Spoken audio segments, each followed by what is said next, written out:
My CEO wife got me thrown in prison for a year. The day I got out, I changed my name and fled the country. 6 years later, we crossed paths again at class reunion. Her eyes were red-rimmed. Oh, do you still hate me? The second the prison gate clanged shut behind me, I thought I would look back. I didn't. The thud of the iron door closing was heavy, like a dull thunderclap slamming into my chest. I stood outside, release papers crumpled in my fist, wearing the same gray jacket I had on when they locked me up, 312 yuan tucked in my pocket. The sun burned my eyes. I hadn't seen light this bright in a whole year, and there was no one waiting for me out here. I stood there for about 2 minutes, then got into a taxi. The driver asked where the airport. I figured out one thing during that year inside. This city was never my home. I was born here, grew up here, got married here, got locked up here. But the city didn't owe me. Underscores of the people did, not the place in the airport. Departure hall. I used that 300 some yuan to buy a one-way ticket to Bangkok. The rest of the cash went to a bottle of water and a loaf of bread. Before boarding, I caught a look at myself in the bathroom mirror. I'd lost 15 kilos, cheekbones sharp, eyes sunken deep in their sockets. Liu is dead. From this moment on, I said it to my reflection, splashed water on my face, turned and boarded the plane. 6 years later to the day, I'm sitting in the back of a black Maybach. Outside the window is the busiest street in Haichin. 6 years. The city's changed so much in nothing at all. Skyscrapers are taller, malls are more plentiful, but that damp, sticky tang in the air, exact same as 6 years ago. Mr. Lu Haing International Hotel is right up ahead. The man in the passenger seat turned around, tablet in hand. Tonight's class reunion is booked for the third-floor banquet hall. Starts at 7:30. 47 people are expected to show up, including your ex-wife. Chin Wong, do you want me to come with you? No, wait for me in the car. But Ken, I shot him a look. He shut his mouth instantly. He'd worked for me for years. He knew what that look meant. Don't ask stupid questions. The car pulled up to the hotel entrance. The doorman opened the door. I got out, adjusted my cuffs, and headed for the lobby. When I passed the front desk, the manager recognized me and hurried over. Mr. Liu, welcome. Your room's all ready. The presidential suite on the top floor. Who booked the banquet hall for tonight? The manager flipped through his records. Mr. Xiao Jianghua, sir, says for a class reunion. Put his tab on my account. The manager froze for a second, then nodded fast. Of course, Mr. Liu, right away. As the elevator went up, I adjusted my tie in the mirrored stainless steel panel. The man staring back had nothing to do with that gaunt, scrawny guy who walked out of prison 6 years ago. 90 kilos, tailored navy suit, pec fipe on my wrist, sharp, defined, features, highbrow bone, straight nose, mouth tilted slightly down like I was born, never knowing how to smile. Elevator doors slid open. Third floor. The banquet hall door was half ajar. Noise spilling out. Chatter. Laughter. The clink of glasses. I lingered at the threshold. Didn't rush in. Peered through the crack. 5 round tables. Some 30 to 40 people total. Some toasting. Some chatting. Some scrolling their phones. At the head of the innermost table sat a woman. Black slip dress. Hair pinned up a single strand of pearls around her neck. That's Chin Wantong. She'd aged a little in 6 years. Fine lines crinkled at the corners of her eyes. Impossible to hide. A faint weariness tugged at the corner of her mouth when she smiled. But she was still gorgeous. Still poised. Still the kind of woman that commands every eye in the room, no matter where she is. My wife. No ex-wife. The same woman who'd sobbed in court. He scammed me out of my money. He scammed everyone. The same woman who'd hauled box after box of company transfer records, contract documents, so-called evidence, straight to the stand herself. The same woman who'd walked up to the defendant's dock after the verdict, stared down at me and said that go to hell. Linux, he's dead. So am I. I pushed the door open and stepped inside. The noise at the door caught everyone's attention. First, a few classmates at the table nearest the door turned their heads. Then the second table. Then the whole banquet hall went quiet. And your class monitor, Xiao Jiang, walked over, wine glass in hand. He sized me up, his face shifting from confusion to shock. Lin Yu. Dead silence hit the room instantly. Every eye locked on me. I smiled, held out a hand. Long time no see, Monitor Xiao. But I changed my name. I go by Lu Chan now. Xiao Jiang clamped his hand around mine, mouth opening and closing several times. No words came out. Murmurs broke out nearby. Liu, didn't he go to prison? Heard he got a 1-year sentence. Then vanished off the face of the earth. How'd he change this much? He doesn't look anything like the guy we used to know. Qin Wang stood up, her chair scraped back loud and sharp against the floor. She stared at me, eyes wide with disbelief, panic, and something unnameable, something I couldn't place. I gave her a small, polite, distant nod like she was just another stranger. Then I walked to the innermost table, sat down in the seat Xiao Jiang had arranged for me. It was directly across from Qin Wang. I spent the whole night chatting with the classmates next to me, catching up on what everyone had been up to these years. Industry shifts, random small talk that didn't mean a thing. Someone asked where I'd been all this time. I said I ran a small business in Southeast Asia. Someone asked if I was married. I shook my head, said no. Qin Wang's stare burned into me like needles. The entire night, never once looked away. She barely touched her food, but knocked back glass after glass of red wine. An unnatural flush crept up her cheeks. When the night was almost over, she finally moved, stood up, walked half the length of the table right to me. Every eye in the room followed her. She stood. I sat. She stared down at me, eyes red, tears welling up, lips trembling uncontrollably. Oh, her voice was soft, but it cut through the quiet of the hall, loud and clear. Do you still hate me? She reached out and grabbed my sleeve. Her fingertips were ice cold, shaking so hard her nails dug almost through the fabric, like she was scared I'd run off any second. The hall was so quiet you could hear the AC hum. I looked at her red-rimmed eyes, her trembling lips. The hand clamped around my sleeve. Then I stood up. I was half a head taller than her. I stared down into her eyes. Calm, every word slow and sharp. You got the wrong person. Ma'am, my last name is Liu. I pulled my sleeve away gently, but firmly her hand hung frozen in midair.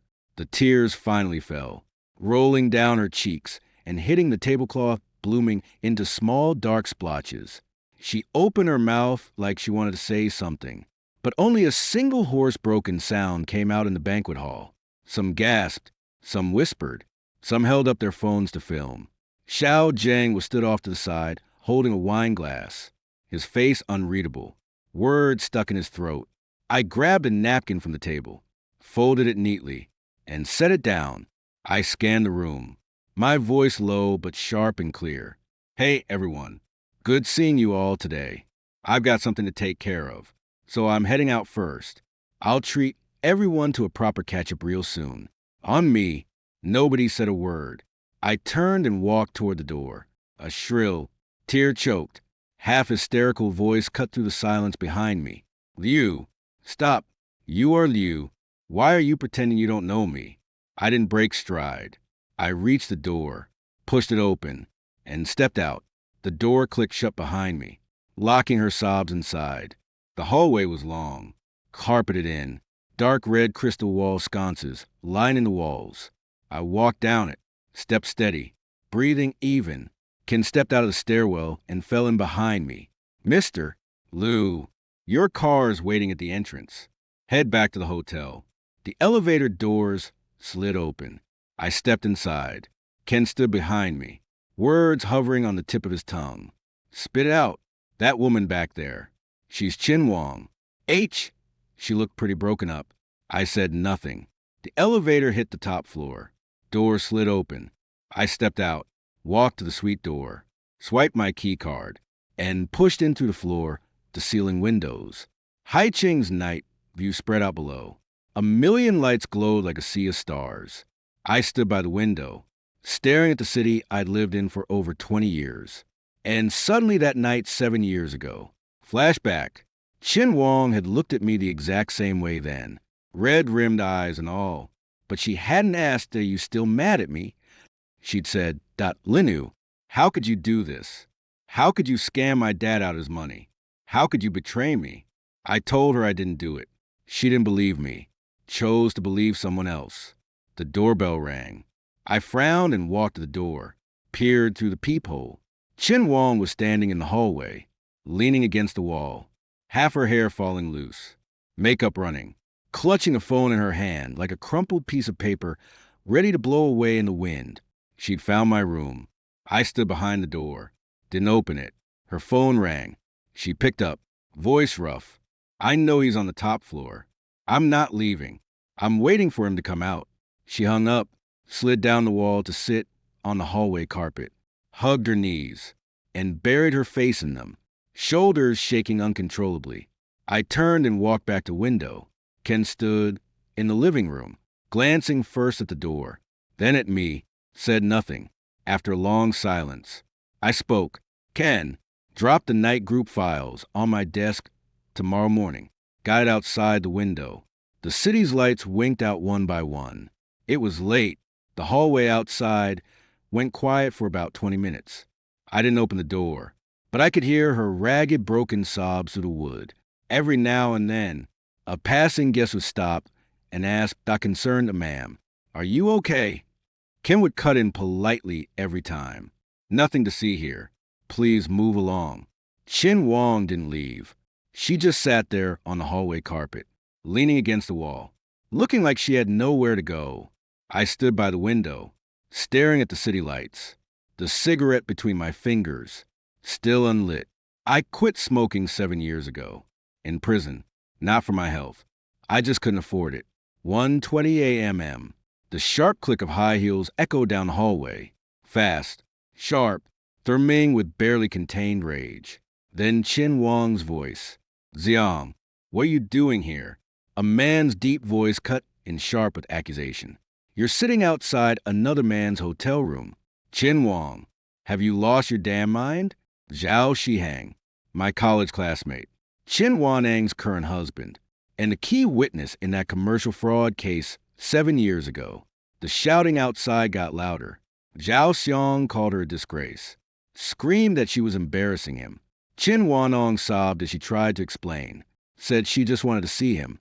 Zhou Shihang sneered. "See him? What's there to see? Some ex-con loser." I turned on my heel, walked to the door, and wrenched it open. The hallway lights are brutally bright.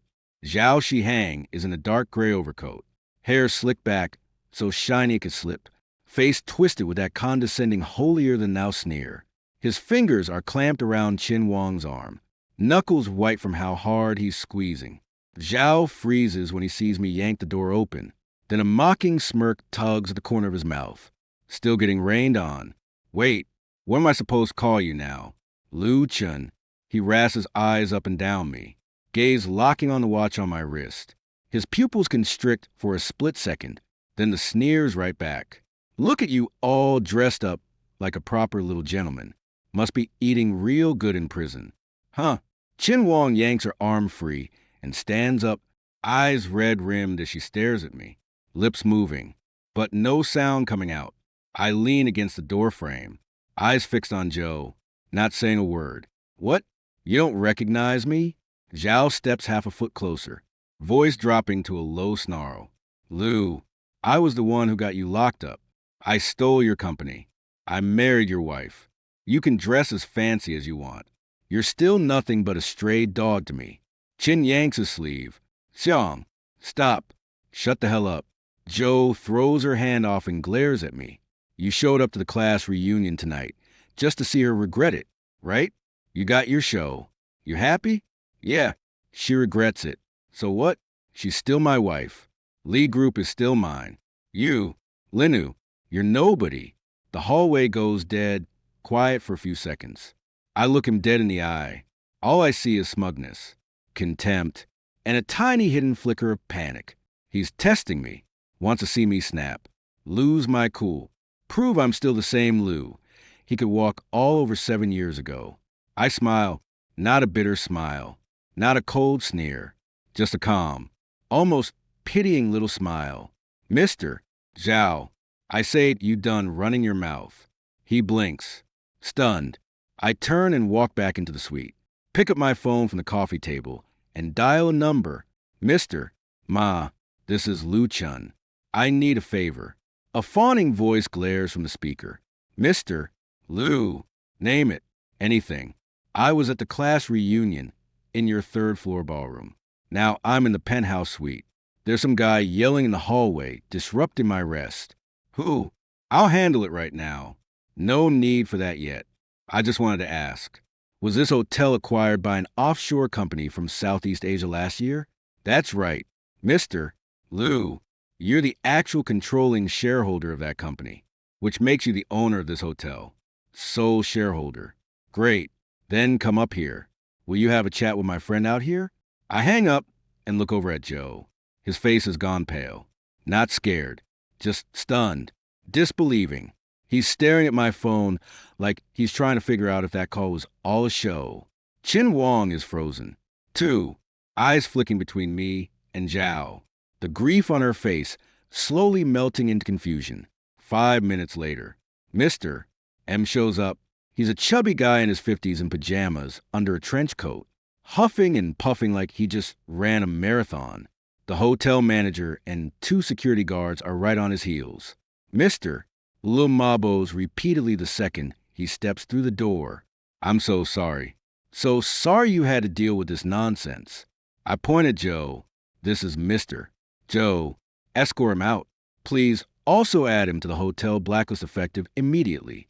Ma glances at Joe. Doesn't say a word. Turns right to the manager. You heard him. Get it done now. Zhao's face goes pitch black. He points a shaking finger at me. You think buying? Some lousy hotel scares me. Liu, who the hell do you think you are? Le Group pulls in $5 billion a year in revenue. What the hell do you have to fight me with? Mister Zhao. I step right up to him, close enough to see the bloodshot lines in his eyes. You're going to be real busy tomorrow. I suggest you go home right now and take a good hard look at your financial statements. His pupils constrict sharply. What did you just say? I didn't answer. Turned on my heel and walked back to the room. Mr. Ma's voice came from behind. Sir, leave now or I'll call security. Chin Wong spoke up. Xiang, let's go first. Zhao Xiang's voice cut through. Lu Yu, remember this. Tomorrow you'll learn what happens when you cross me. The door clicked shut. The voices in the hallway faded away. I stood by the window, staring down at the parking lot below. A few minutes later, Zhao Shiheng dragged Chin Wong into view. He shoved her into a white Porsche Cayenne. The door slammed so hard the whole car rocked. Headlights flicked on. Engine roared. And the Porsche tore out of the lot like a rabid beast. Chin Wong in the passenger seat glanced back at the hotel's top floor. I couldn't make out her face, but I saw her press her palm to the window, holding it there for ages. Only when the car vanished into the dark did a kin step out of the living room shadows, tablet in hand. Mr. Lou, all financial data from Zhao Xiang's 3 subsidiaries is sorted. The tax violations are tied mostly to the Chengda project. Falsified invoices add up to roughly 20 million renminbi. Full chain of evidence is ready to file.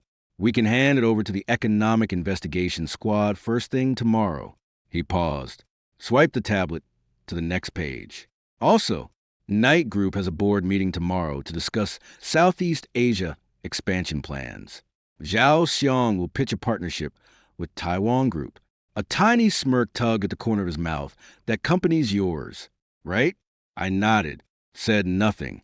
Akin tucked the tablet away, hesitated for a beat, then asked a question he had no business asking. Mr. Lu Chin Wanong. She looks like she's actually sorry. Are you really going to Kin? I cut him off. How many years have you worked for me? In 4 years. Have you ever seen me do anything without solid proof? No. Then you should know. I didn't come back for revenge. I turned, staring out at the city. Haicheng. Bridge glowed bright in the distance. The river under it pitch black. a giant mirror catching the stars above. I came back to take what's mine. Akin said nothing more, bowed and left. I was alone in the room.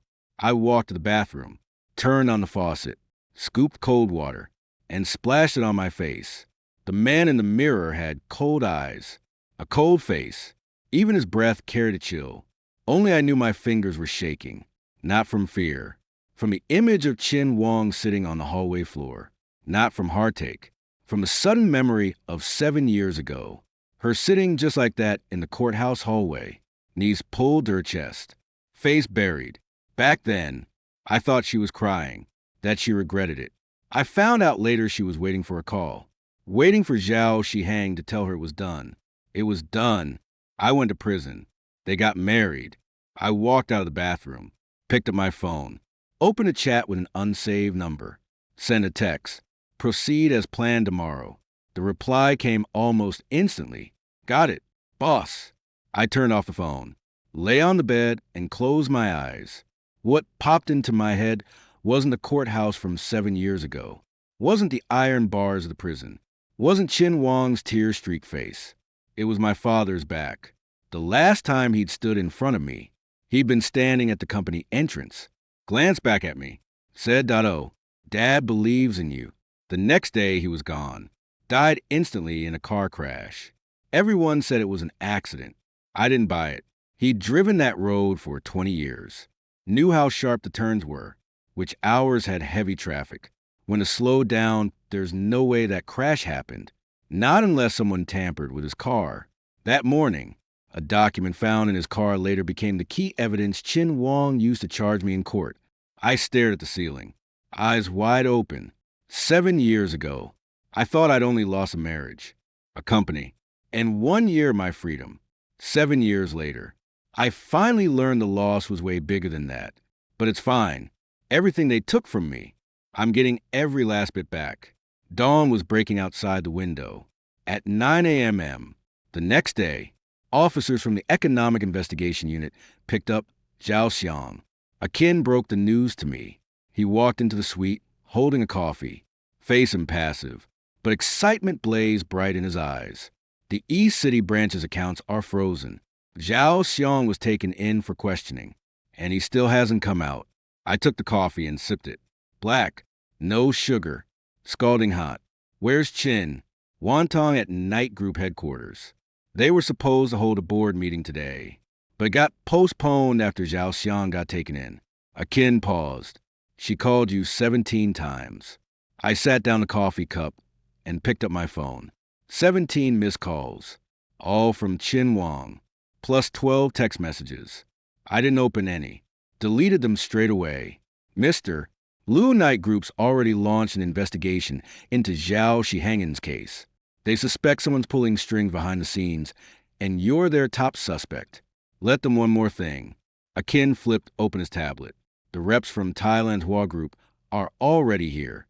The meeting's at 2 p.m. in the hotel conference room. Night Group has no idea you're Hong's owner.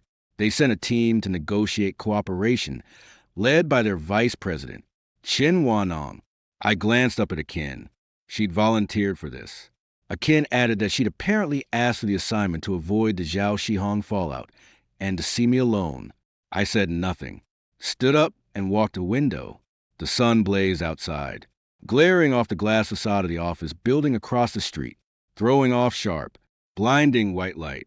The afternoon meeting was still scheduled for 2 p.m. held in the hotel conference room. It wasn't a big conference room. Max capacity, 20 people. The long table was covered with a dark tablecloth, each seat set with a bottle of mineral water and a meeting agenda. The projector was already on displaying the words Night Group and Thailand Hong Group Strategic Cooperation Negotiation. On the blue backdrop, I sat at the head of the table, Akin standing behind me. The 6-member Huang delegation sat on either side of me in charge of legal affairs, finance, tech, and marketing respectively. I'd trained every single one of them myself over the years in Southeast Asia. Each of them was more than capable of leading an entire department on their own. The Night Group team hadn't arrived yet. At 205, the conference room door swung open. Chin Wong walked in, First, followed by 5 people, 2 vice presidents, a legal director, a finance director, and a secretary. She wore a white tailored skirt suit today, hair pinned up, makeup flawless, posture sharp and confident. She was unrecognizable from the sobbing woman slumped against the hallway wall the night before. But the second she saw me, that ice-cold female CO mask cracked. Her steps faltered, pupils shrank sharply, and her fingers unconsciously crumpled the document folder she was holding. The vice president behind her had no clue what was going on and kept talking. Ms. Chen, the Huang team is already seated at the head of the table. That man must be. His voice was quiet but steady. She took a deep breath, walked to the far end of the conference table, and sat down directly across from me. We stared at each other across the 7M long table. The atmosphere in the room turned eerie. The night group team was confused, exchanging baffled looks. The Huang team, by contrast, stayed calm and collected. They all knew exactly who I was, and exactly who the woman sitting across from me was. Ms. Chin, I spoke, my tone as flat as if I was discussing any random business deal. Welcome. Her lips twitched like she wanted to say something. In the end, she just nodded, opened the document pouch. Mr. Liu. She enunciated the 2 words. Mr. Liu, extra sharply on purpose. This is Night Group's cooperation proposal. Take a look. Akin took the papers and set them in front of me. I didn't open it, just stared right at her. Ms. Chin, before we talk cooperation, I need to confirm one thing first. Go ahead. Who's actually calling the shots at Group right now? She frowned. I'm the VP of Night Group in charge of Southeast Asia operations. I didn't ask for your job title. I cut her off. I'm asking, do any decisions you make need Shihang's sign off first? The conference room went dead quiet instantly. Everyone from Night Group's faces dropped. Chen Wang tapped her fingers twice on the table, slow and deliberate, like she was holding back some kind of emotion. Mr. Liu, her voice dropped a notch. Mr. Zhou can't make it today for personal matters. I'll relay all his opinions on his behalf. Personal matters. Huh? I repeated the line, a small smirk tugging at the corner of my mouth. Chun, do you know exactly what kind of a matter Mr. Zhou's tied up with today? She said nothing. He was taken in for questioning by the Economic Investigation Squad. I said, suspected of falsely issuing invoices worth $20 million. The Night Group side blew up instantly. The 2 VPs whispered frantically to each other. The general counsel grabbed his phone and started firing off texts. The CFO's face went deathly pale. Chen Wang's expression didn't shift, but her hands under the table clenched into fists. Mr.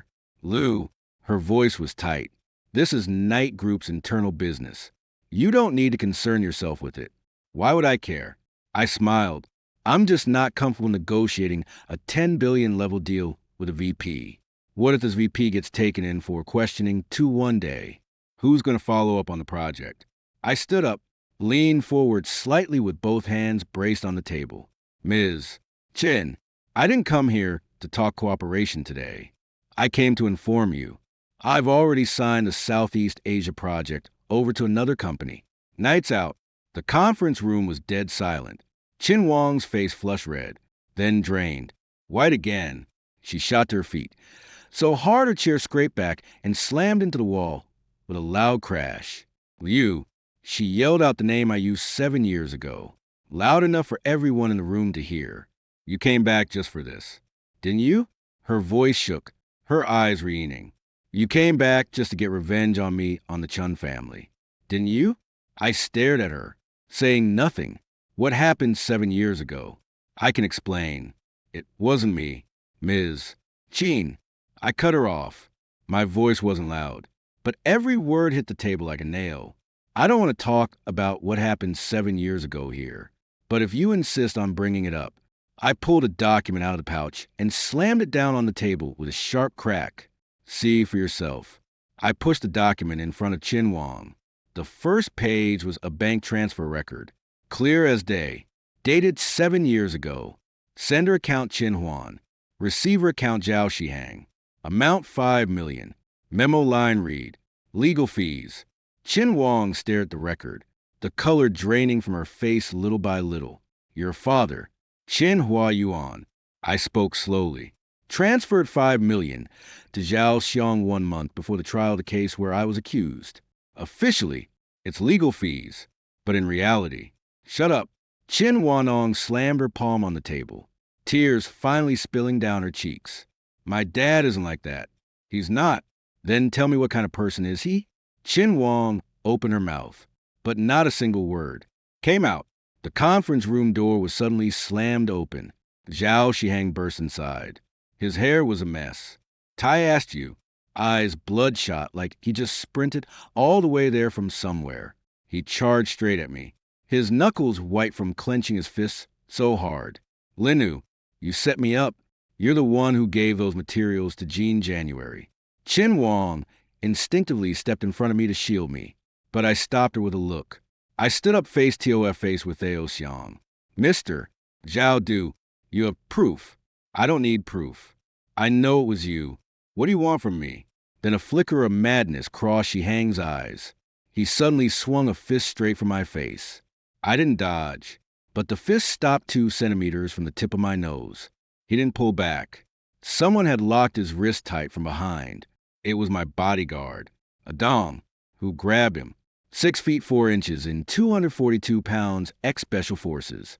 His fingers clamped around Zhao Xiong's wrist like iron tongs. Zhou Shihang's face twisted instantly in pain. A dong. Call the cops. I said. Chin Wong darted over and grabbed my arm, her nails almost digging through my sleeve. Don't call the cops. Please. He just acted on impulse. I looked down at her hands 7 years ago. Those same hands pointed at me in court and said, he scammed me out of my money. 7 years ago, those same hands carried box after box of evidence to the witness stand.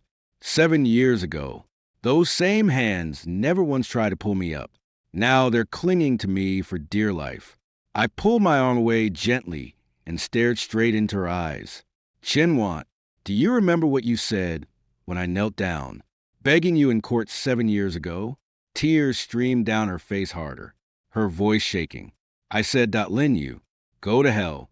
The conference room was so quiet you could hear the AC humming. Zhao Shihang was pinned to the wall by a dong, unable to move, still spitting curses. Everyone from Night stood up, frozen with panic. Everyone from Huan kept straight faces, like they were watching a play with a pre-written ending. Chin Wanong's legs gave out. She held on to the table, sliding slowly down into a chair, hands covering her face, sobbing so hard her whole body shook. I regret it. Her voice seeped through her fingers, cracked in Horsero like crushed glass. I regret it. I really do. I stared at her for a long time. Then I picked up the documents on the table, stuffed them into my briefcase, and turned for the door when I passed Yang. I paused. Mr. Zhao, your company's tax problems are just a start. His curses cut off abruptly. You'd better think hard about how much more dirt I have on you. I walked out of the conference room. Sirens wailed closer from behind. A dong followed, speaking in a low voice. Mr.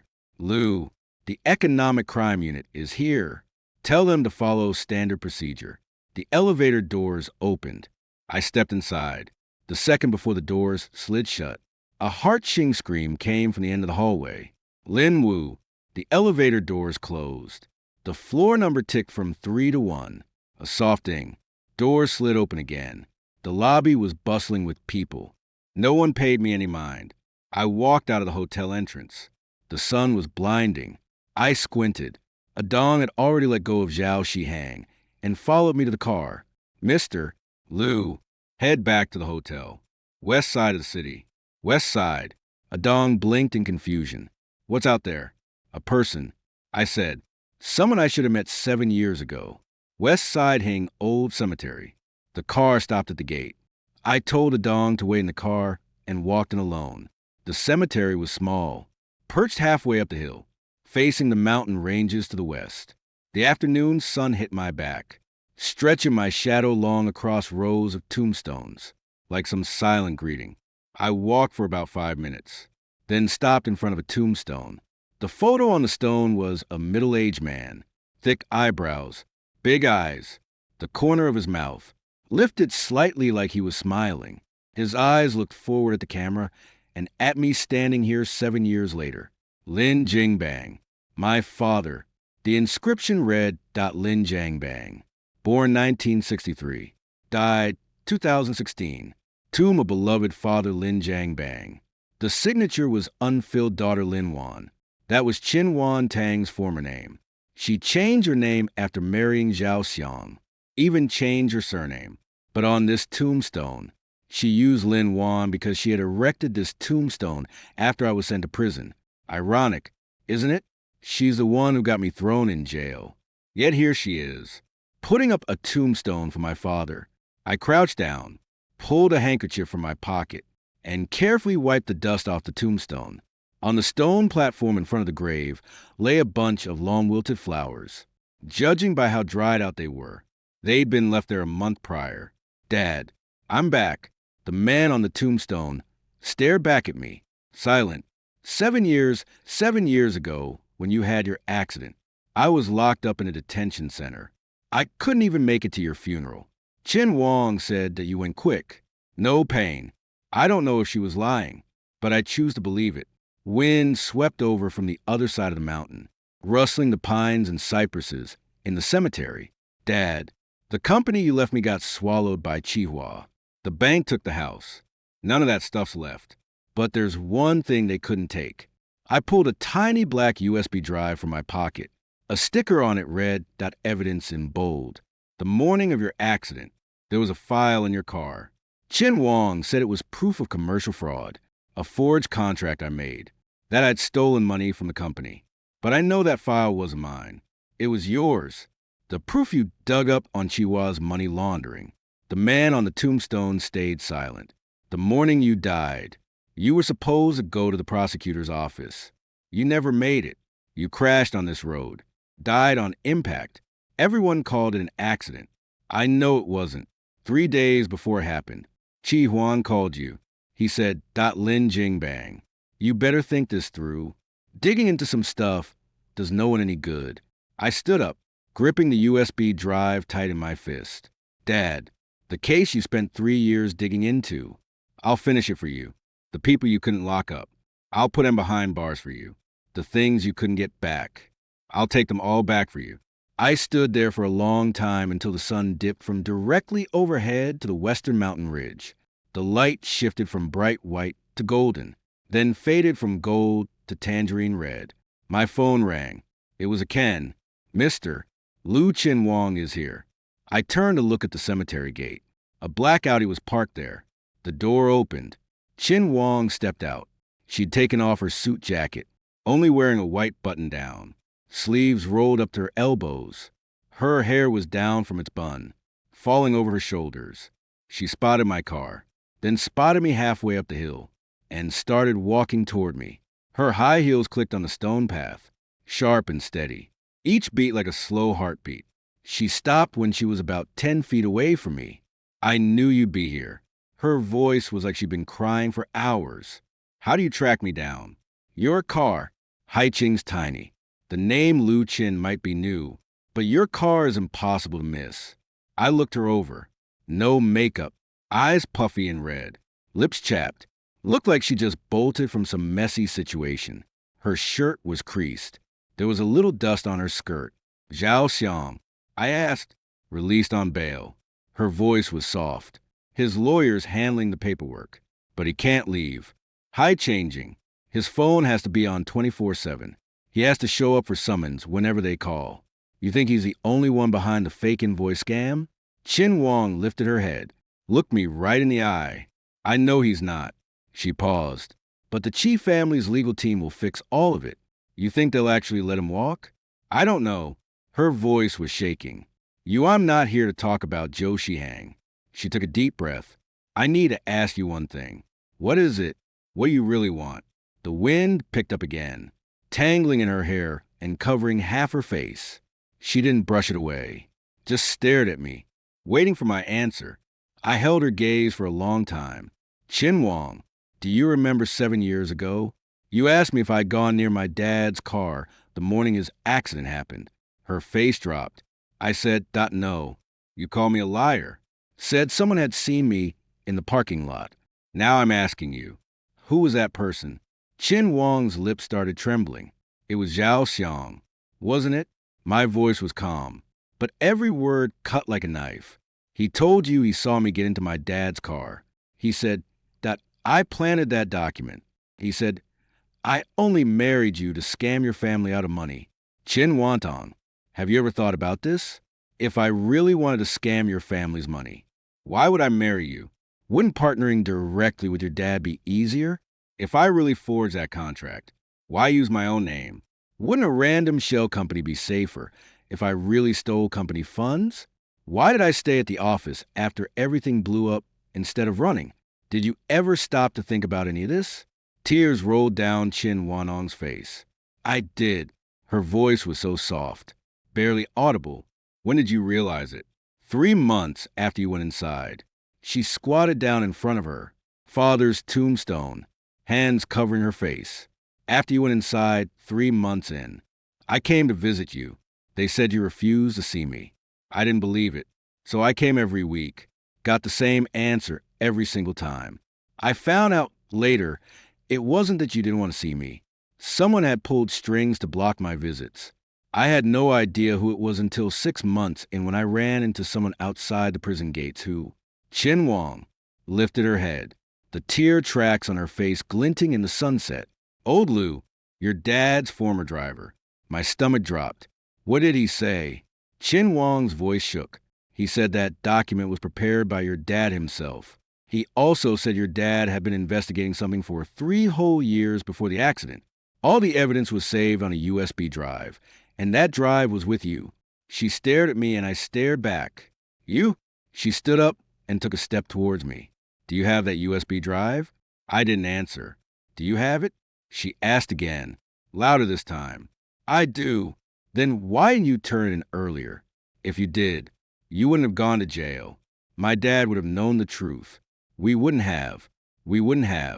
I cut her off. Wouldn't have gotten divorced. Wouldn't have married Zhou Xiang. Wouldn't have become vice president of Night Group. She went silent. You think I never thought about turning it in? I said I wanted to, the first day I locked up, but my lawyer told me the files on the drive had been tampered with before I went in. All the key documents were wiped. What was left was useless. Who did it? Take a guess. Chin Wanong's hand started shaking. Zhao Shihang. Zhou Shihang. I repeated. But how did he get it? The drive was with you the whole time. With you? I cut in.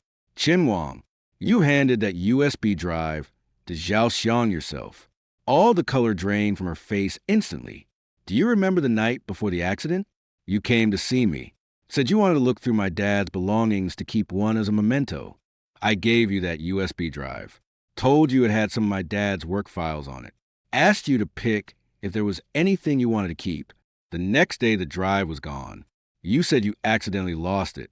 Chin Wantong's legs buckled, gripping her father's tombstone for support. She slowly slid down to the ground. I don't know. Her voice was soaked, trembling like it had been pulled straight out of water. I didn't know he'd delete everything on it. He said he just wanted to look that he'd give it right back after. And you believed him. I stared at her. Chin Wantong, before my dad had the accident, he said one thing.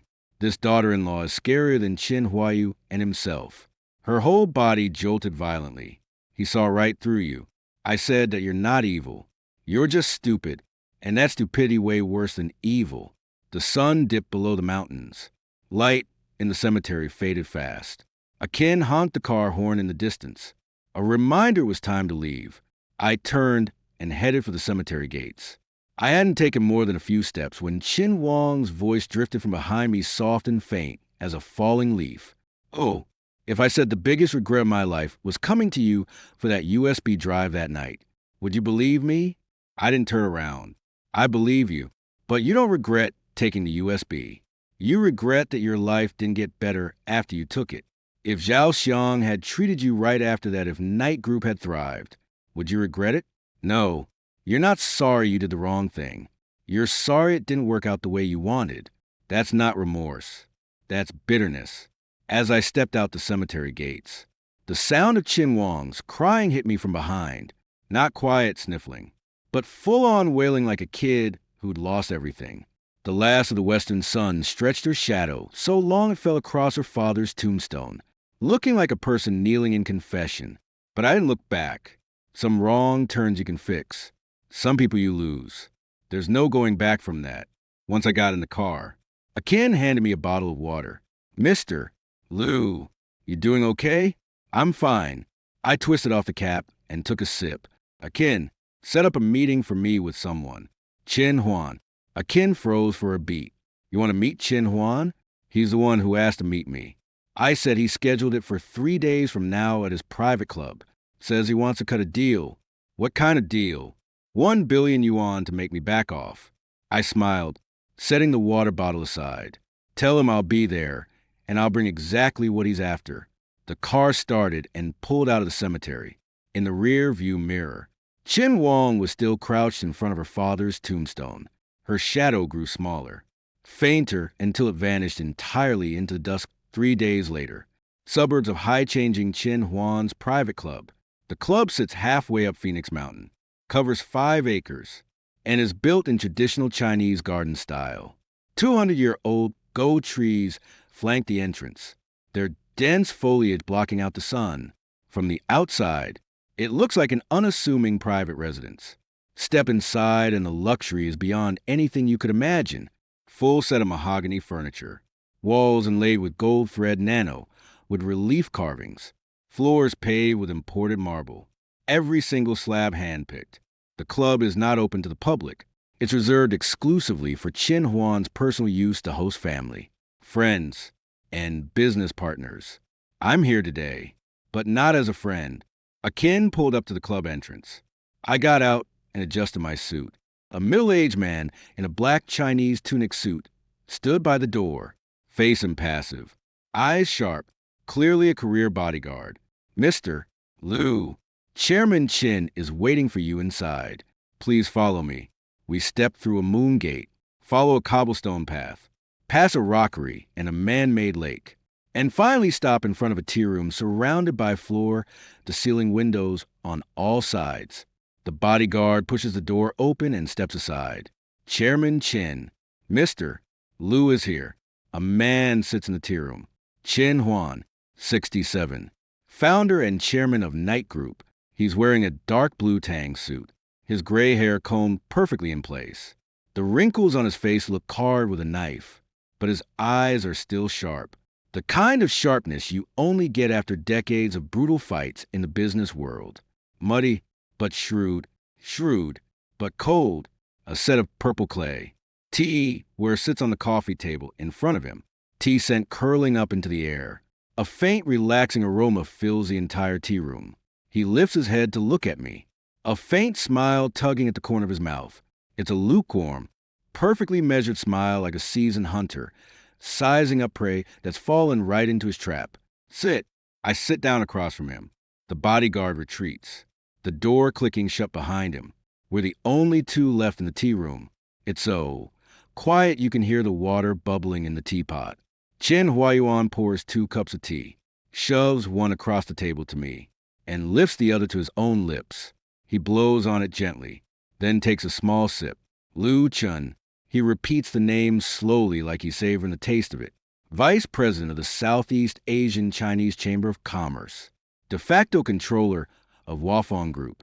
You own 7 other companies spread across Thailand, Vietnam, Singapore. Total assets roughly 20 billion. He sets down his teacup and stares at me. 6 years from nothing to 20 billion. "Linu, you're better than your dad ever was. My dad never built his fortune by swallowing up other people's companies." I say Chinu and smile doesn't falter, but his finger taps once lightly on the side of his teacup. "You came all this way just to say that."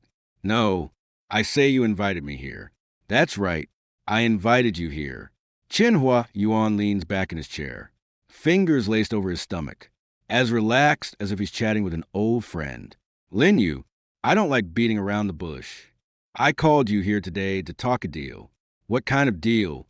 "Stand down. Stop going after Chin Group. Stop going after Zhao Xiang. Stop going after Wan Tang. He pauses. I'll give you 1 billion. 1 billion. The number rolls off Qin Huai's tongue so easily, like he's talking about $10. 1 billion. I repeat, that's what you're paying me to stand down. That's right, Chairman Qin. Do you really think I came back for money? Qin Huan stares at me, a flicker of unreadable emotion crossing those sharp eyes of his. Then what are you back for? I don't answer. I pull a document envelope out of my briefcase, set it on the coffee table, and slide it across to him. Look at this first. Qin Huan glances at the envelope, but doesn't reach for it. What is it? A recording from 7 years ago. Qin Huayuan's fingers freeze for a split second. What recording? Guest silence hangs in the tea room. For a few seconds, Qin Huayuan reaches out, picks up the envelope, and opens it. He pulls out a USB drive and a few printed documents. He reads the documents first. First page. A call log dated 7 years prior between Qin Huan and Zhao Xiang. Duration 47 minutes. Second page. A bank transfer record dated 7 years prior. Sent from Qin Huayuan's personal account to a law firm. Amount 5 million. No memo. Third page. A scan contract. Party A is Night Group. Party B is a shell company. Contract value 20 million. Service listed as consulting. The legal representative of that shell company. Qin Huayuan's personal driver. Qin Huayuan's expression doesn't shift at all. He sets down the documents, picks up the USB drive to examine it for a second, then places it back on the table. What is this? The answer to the question you just asked me is right inside.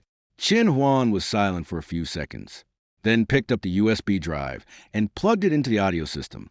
Next to the coffee table, the recording started playing. First came a burst of crackling static, then a conversation between two men.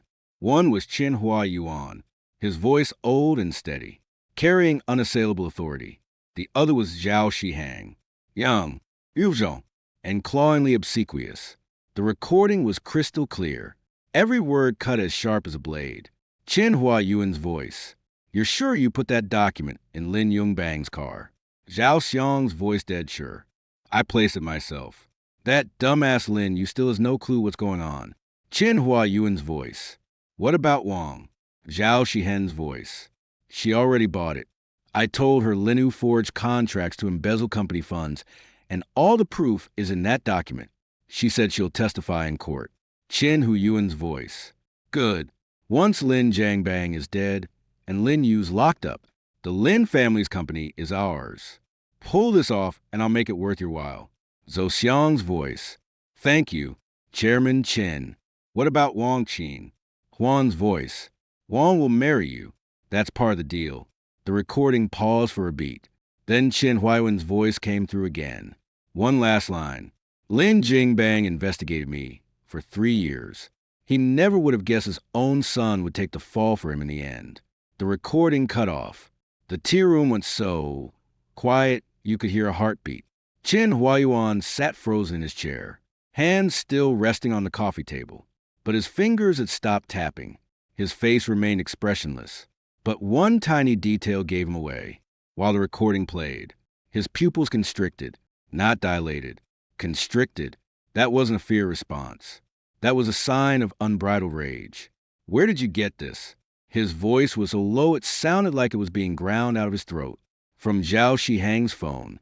I told you he has a habit of recording calls. Every single important one. He says it's for self-preservation. But he never thought these recordings would turn into proof of his crimes. One day, Qin Huayuan's fist slowly clenched. When did you get this? 2 years ago. I paid a hacker $3 million to remotely hack Zhou Xiang's phone. He had 7 years of call recordings stored on there. Over 3,000 total. I listened to every single one. I repeated, Chairman Qin, there's more than just this one call between you two, isn't there? Qin Huayuan shot to his feet. So fast it was hard to believe he was a 67-year-old man. He planted a hand on the coffee table, leaned forward, and stared straight into my eyes. There was no sharpness left in those eyes, only murderous intent. Lin, you think you can threaten me with this? I'm not threatening you. I stood up. 2. Meeting his gaze eye to eye. I'm just letting you know what I've got. I'm giving you 2 options right now. 1. You turn yourself in. Confess every single thing you did. Pay all the compensation you owe. Plead guilty to all charges. Do a few years inside, and you can still live out the rest of your life in peace when you get out. 2. I hand all this stuff over not to the hanging procuratorate, but to provincial authorities, the Supreme People's Procuratorate. Everyone who has the power to take you down at that point. It won't be a matter of doing a few years inside. It'll be a matter of whether you even get out alive. Shin Huayuan stared at me for a long time, then suddenly burst out laughing. Loud over-the-top laughter. So hard, he doubled over, tears almost coming to his eyes. But there was no amusement in his eyes. They were as cold as a winter lake, calm on the surface. Nothing but ice underneath. Lai knew. He stopped laughing, straightened up, and wiped the corner of his eye with a finger. You're more capable than your dad. He investigated me for 3 years and found nothing. You took 7 years and got the proof. But you forgot one thing. What thing? How did your dad die? My heart skipped a beat. Car accident. Car accident. Chen Huan repeated, a bone-chilling smile, tugging at the corner of his mouth. Right, a car accident. But have you ever wondered who arranged that crash? I stared at him silent. You've been digging for 7 years. Got the recordings, transfer records, contracts. But did you ever find out? Who messed with your dad's brake line the morning he had his accident? My hands went ice cold. You didn't. Shin Huayuan sat back down, picked up his teacup, and took a sip. You'll never find him anyway. He died 6 years ago. Terminal cancer. Came to me before he kicked the bucket. Said he was sorry for what he did to your dad. Said he had nightmares every single night. Chen Huan sat down his cup and looked at me. Lin Yu, you think you're digging up the truth? The truth is way darker than you can imagine. What you got is just the tip of the iceberg. You have no clue what's hiding under the surface. I didn't call you here to cut a deal. I'm here to warn you. Digging too deep on this ends badly for everyone. He used the exact same line. My dad did all those years ago ends badly for everyone. I stared at the old man, at his wrinkled face, his eyes cold as ice. 7 years ago, that same line killed my dad. 7 years later, he was saying it to me. I pulled the second document out of my briefcase and tossed it on the table. Take a look at this. Chairman Chin Haiyuan glanced down at it, and his face finally shifted. That was my dad's autopsy report, not the one the police released, but the reassessment result from a third-party agency. The report stated cause of death of the deceased Lin Bong is blunt force trauma from the collision caused by loss of vehicle control. However, inspection of the brake system found signs of deliberate damage to the right front wheel brake line. The damage was caused by sharp object cutting with a neat incision consistent with intentional tampering. Conclusion: homicide, not accident. The smile finally wiped off Chen Huayuan's face. You think I didn't know that? I had the autopsy, redone 3 days after my dad's accident. I just couldn't get the report back, then because I was locked up in the detention center. After I got out, I fled to Southeast Asia. But I never stopped digging. 7 years. The guy you hid for 7 years. I found him. He's dead. But he signed a sworn statement before he died. I've got that. 2. I pulled the third document out of the file bag. It was a handwritten sworn statement with a signature and fingerprint on the last page. The signatory was Xiao Dehu, Chen Hua's former driver. The statement explicitly read, under the orders of Chen Huayuan, I sabotaged the brake line of Lin Jambong's vehicle on a certain date in 2016, leading to brake failure during his drive and the eventual car accident. Chen Huan's hand started shaking violently, completely out of control. His teacup tilted. Tea spilled across the table, dripped down the edge onto the marble floor, making a soft, pattering sound. I told him the statement had already been submitted to the provincial procuratorate. I wasn't here to negotiate terms today. I was here to deliver an official notification. Chen Haiyuan's face went as white as a sheet. He opened his mouth like he wanted to say something, but only a ragged, broken sound came out. Chairman Chen. I picked up the documents on the table. stuffed them back into my briefcase, and stood up. My dad waited 7 years. You owe him a life. I waited 7 years. 2. You owe me way more than that. I turned and headed for the door. Behind me came Chin Huyuan's old trembling voice, shaking like a rain-soaked dead branch in the wind. You can't do this to me. Wong is your child's mother. I froze mid-step and turned around. What did you say? Chin Huayuan pulled himself up against the table, staring at me. Wong was pregnant with your child 7 years ago, before you went to prison. She got an abortion. Zhao Shihang told her you'd never get out, that the kid would be born without a father. I stood rooted to the spot, not moving an inch. She regretted it. Chin Huayuan's voice was soft. She didn't regret getting the abortion. She regretted believing Zhao Shihang. She said if she could do it all over again, she'd wait for you. No matter how long it took, she'd wait. I turned to face Chin Huan. You're saying all this because you want to let you off the hook. I'm letting you know I'm not the only one you've got a grudge against. I stared at him for a long beat, then wrenched the door open and stepped out. The corridor stretched on forever. Lights dimmed low. My steps were steady, breathing even. Only I knew my hands were shaking. The baby, my baby with Chin Wang, aborted 7 years ago, all because Zhao Xiang said I'd never make out alive. I stepped through the club's front doors. The sunlight was blinding. I squinted. King held the car door open. I slid inside. Mister, Lou back to the hotel. Hospital. You feeling unwell? Nah, got to see. Someone who Chin Wang King froze for a split second, didn't press further. Fired up the engine. The car pulled out of Phoenix Mountain, merged into the main road. Scenery outside the window flew past. The city's noise sealed off by the glass. The car was so quiet it felt like we were heading to a whole other world. I leaned back against the seat, eyes closed. The faces flashing through my head weren't Chin Yuan's, weren't Josie Hang's, weren't even Chin Wang's. It was a tiny blurry shadow of someone I'd never met. If that kid had lived, they'd be 6 this year, old enough for 1st grade. Outside the OBGYN corridor of Haiching, no one people's hospital. I didn't go in, just stood by the window at the end of the hall, staring at the cars coming and going in the parking lot below. King stood 3 steps behind me, clutching a freshly obtained file, hesitating about whether to hand it over. I told him to pass it over. It was a surgery record from 7 years ago. Patient name Lin Wan. Procedure-induced abortion. Surgeon Lu Hiang. Pre-op diagnosis. Early pregnancy. 9 weeks approximate. 2 months. That kid had been alive in my ex-wife's belly for 2 whole months without me knowing. Got wiped out right before I could find out. I closed the file and handed it back to King, where was Chin Wang, in patient ward 63. 6th floor of the inpatient building. She'd been admitted yesterday afternoon for acute gastroenteritis. Needed 48 hours of observation.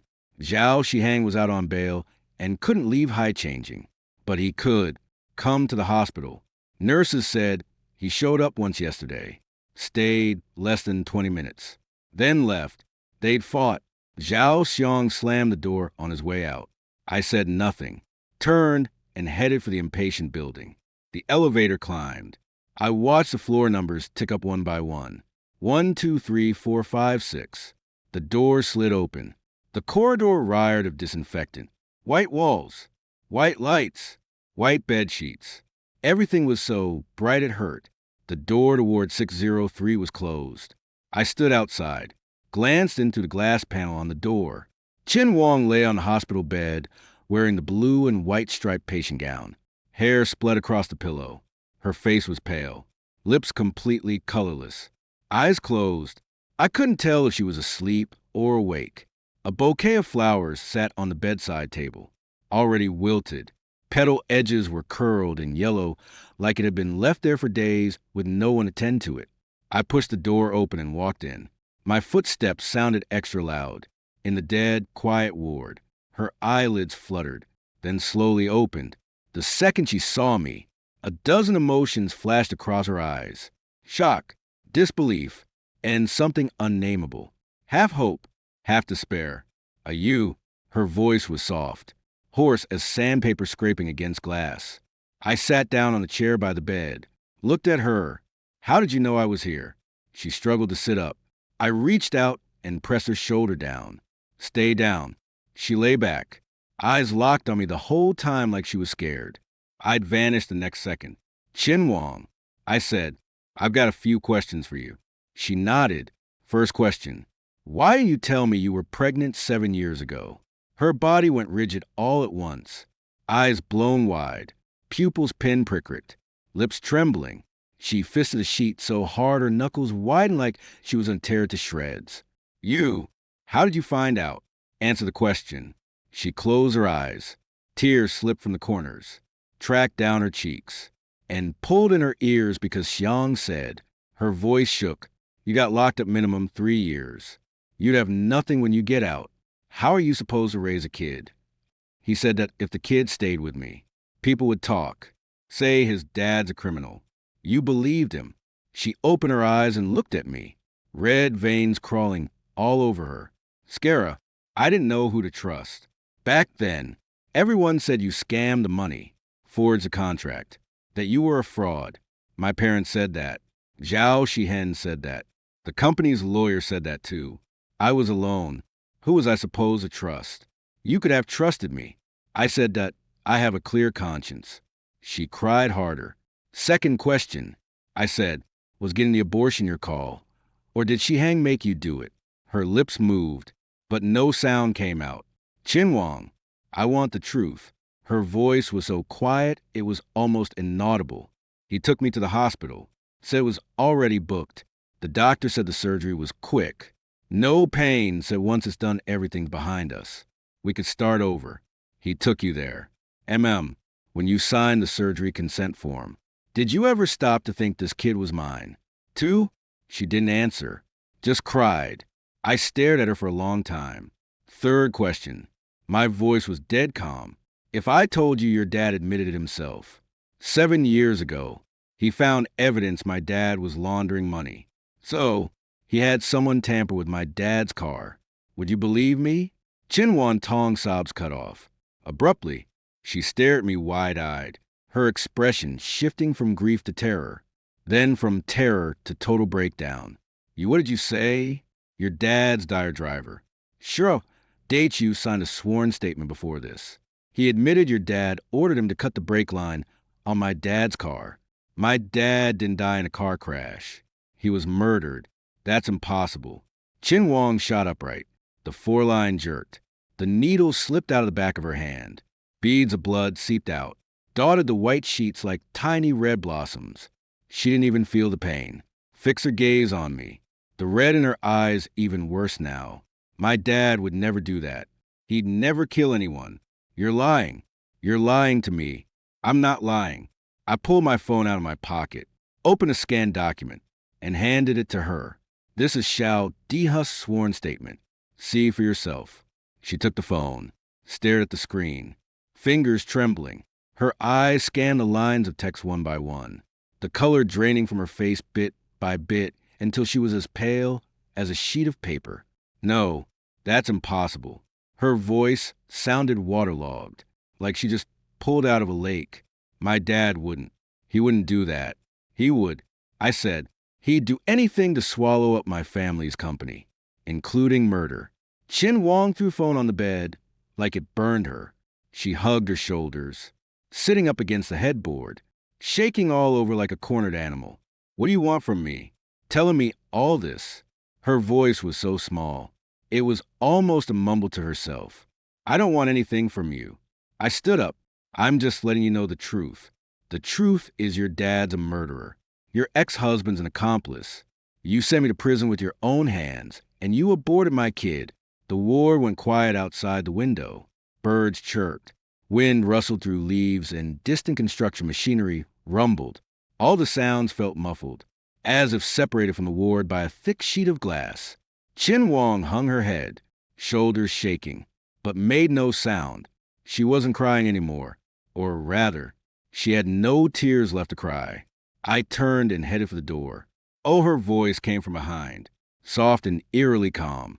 Too calm for someone who just found out her father was a murderer. I stopped, didn't look back. If I say I'm willing to testify in court and turn my dad and Josie hang-in, will you believe me? Silence hung in a ward for a few seconds. No, I said. Why? Because 7 years ago, you also said you trust me. You didn't. I pulled the door open and walked out in the hallway. Ken stood by the door holding an envelope. Mr. Lou, this just came in. An invitation from the Night Group Board of Directors asking you to attend the extraordinary board meeting in 3 days. What's it about? Chen Huan's been suspended from all positions by the board. Zhao Shihang's VP post is also suspended. The board's electing a new chairman who sent the invite. It's signed Chen Huang. I stared at the envelope. The words to Mr. Liu Chen personal were brushed on it in elegant calligraphy. Definitely Chen Huanong's handwriting. Go, I said to Mr. Liu. This is Chen's internal board meeting. You're an outsider in 3 days. I cut him off. I won't be. Ken froze for a second, then caught on. You're buying out Night. Not buying, I said, taking back what's mine. I stepped into the elevator. The second the doors slid shut, I caught a glimpse of the ward at the end of the hallway through the gap. Its door was open, white light spilling out onto the corridor floor, looking like a river. The elevator doors closed fully. The floor number jumped from 6 to 1. A ding, and the doors opened. The lobby was crowded. Young parents holding kids. Caregivers pushing wheelchairs. Visitors carrying fruit baskets. No one paid me any mind. I walked out of the hospital entrance. The sun was blazing. I squinted. Ken already had the car door open, waiting for me. Once I got in, I pulled the surgery record out of my briefcase, glanced at it one last time. 9 weeks pregnant. I put the file back, leaned back against the seat, and said to Ken to do me a favor. Name it. Find where the doctor who performed Chen Huang's surgery 7 years ago is now.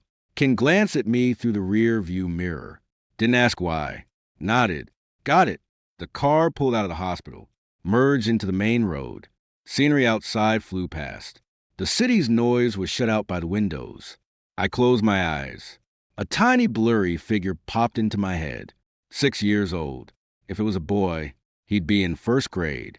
If it was a girl, she'd have 2 little braids. Run around the playground in a floral dress. But I'll never know. Never. 3 days later. Night Group Extraordinary Board Meeting. Haising International Convention Center. It was a modern all-glass facade building located in the busiest core of downtown Haicheng, right across the street from Night Group's headquarters. The meeting was held here instead of the office, supposedly because Qin Huaiyuan's people still held the headquarters and the board didn't want meat on his turf. I sat in the car for 5 minutes. No intention of getting out. Ken twisted around from the passenger seat. Mr. Liu, the meeting starts at 9 o'clock. We've got 20 minutes left. Did Chen Huang show up? Yeah, she went in 10 minutes ago. What about Zhou Xiang? His bail is still valid. He's eligible for the board meeting, but he won't show today. Why not? He got hauled in by the Economic Crime Investigation Unit again this morning for questioning. New evidence popped up linking him to that contract forgery case 7 years ago. Ken paused. That's the batch of documents I filed last night on your orders. I nodded, then pushed the car door open. The convention center had tight security for guards stood at the entrance, plus 2 suited Night Group staff checking the guest list. I handed my invitation to one of them. He glanced at it, then looked back at me, his expression weirdly off. Mr. Liu Chun, this way, please. 3rd floor, conference room. As the elevator went up, I stared at my reflection in the polished steel wall. No tie today. Top button of my shirt undone. Suit was deep navy. Cufflink silver. Low-key, but the quality was impossible to miss. The 3rd floor conference room had 2 heavy mahogany doors. A staff member posted on each side. They pushed the doors open, and the noise inside hit me like a tidal wave. The room was huge, fitted for 50 people. Roughly 30 showed up today. The long conference table was covered in dark green felt. A name card and folder set out in front of every seat. Nearly all of Night Group's board members, key shareholders, and senior executives were present. The second I stepped into the room, every eye locked on me. Murmurs broke out everywhere. Who's that guy? Liu Chun, head of Huang Group. What's he doing here? This is the Qin family's internal board meeting. Heard Qin Huang invited him. I spotted my name card halfway down the table. Liu Qin Huang Group. The seat wasn't at the head, wasn't at the end. Dead center like the pivot point of the scale, unaligned with either side. I sat down, set my briefcase on the table, popped it open, and pulled out a tablet to place in front of me. Then I lifted my head, looked straight to the head of the table. Qin Huang was sitting there. She had on a black suit today, hair pulled up in a bun, light makeup on. She looked way better than she did in the hospital 3 days ago, but her eyes gave her away. The dark circles under her eyes were impossible to cover, her rims slightly red like she'd been crying. She was squeezing a pen so hard her knuckles were white, strung tight as a fully drawn bowring. The head seat next to her was empty. That was Qin Huyuan's spot. The name card was still there, but he wasn't. Fellow directors. The middle-aged man sitting to Qin Huang's left stood up. That was Liu Yang, a veteran director on the Qin side.